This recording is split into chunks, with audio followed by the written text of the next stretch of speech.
E aí? Sabe aquelas questões de matemática em provas e concursos que parecem que foram feitas só para confundir a gente? Pois é, hoje vamos desmontar as armadilhas mais comuns sobre conjuntos numéricos para que elas nunca mais sejam um problema.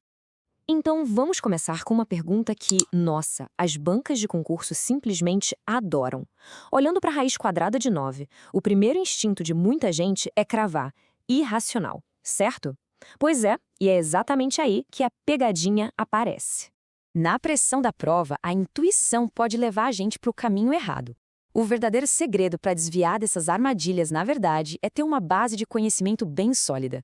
E é exatamente isso que a gente vai fazer agora. Nosso plano de fuga começa aqui. Para desarmar qualquer pegadinha, primeiro a gente precisa conhecer as ferramentas, né?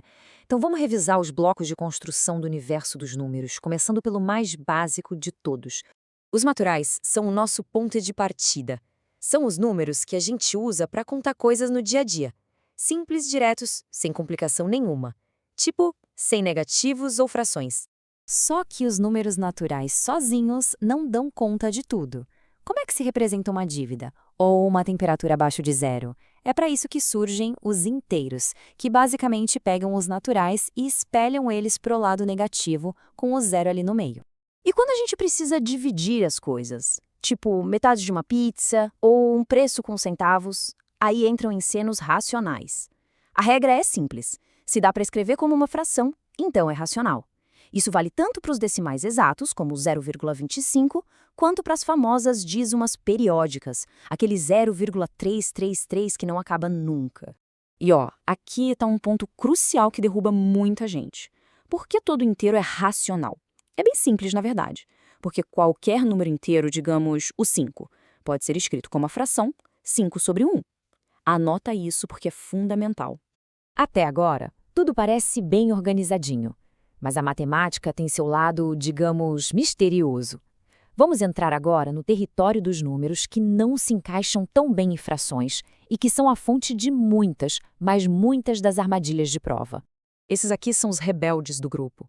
Os irracionais, como o famoso π ou a raiz de 2, são aqueles números que depois da vírgula continuam para sempre, e o pior, sem nunca repetir um padrão. Não tem como prender eles numa fração simples.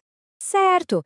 Então o que acontece quando a gente junta os racionais, que são todos organizadinhos, com os irracionais, que são meio caóticos? A gente forma o conjunto dos números reais. Pensa assim, se um número pode ser marcado em algum ponto de uma reta numérica, ele é um número real. Simples, né? Ok, agora que a gente já conhece os jogadores, vamos entender a regra mais importante do jogo. A relação que eles têm entre si é a chave para resolver, olha, uns 90% das questões sobre esse assunto.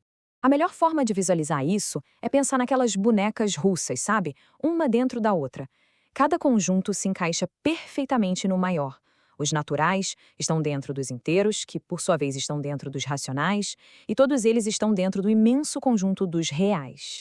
E aqui, muito cuidado, o caminho de volta não funciona. Nem todo racional é um inteiro. Por exemplo, um meio não é. E claro, nem todo real é racional, como a gente já viu com o π.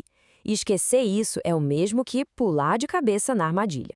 Com a base e essa chave mestra em mãos, agora a gente está pronto. Chegou a hora de usar todo esse conhecimento para desmontar as duas pegadinhas mais clássicas que as bancas examinadoras amam colocar nas provas.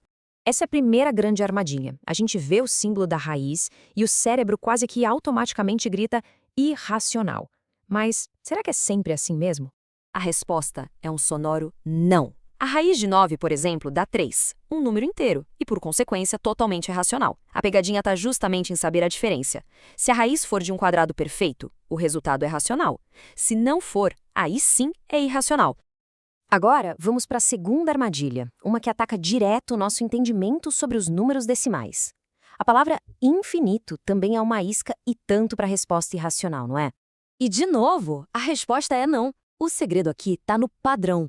Um decimal infinito que se repete, como o 0,333, é uma dízima periódica e dá para escrever como fração, no caso, 1/3. Ou seja, ele é racional. O que define o irracional é ser infinito e não ter padrão nenhum. Conseguimos! Desviamos das principais armadilhas. Agora, para garantir que tudo isso fique bem fresco na memória, vamos a um resumo bem rápido e direto ao ponto. Tá aí, tudo bem compacto. Os naturais para contar, os inteiros adicionando os negativos, os racionais podendo virar fração, os irracionais, como aqueles decimais infinitos e sem padrão, e os reais, que abraçam todo mundo. E para fechar, fica uma provocação. O mais importante não é só decorar as armadilhas, mas sim entender a lógica por trás delas. Com essa base, a ideia é começar a pensar como a pessoa que elabora a prova. Que outras confusões poderiam ser criadas entre esses conjuntos? A resposta a essa pergunta é o maior trunfo que se pode ter.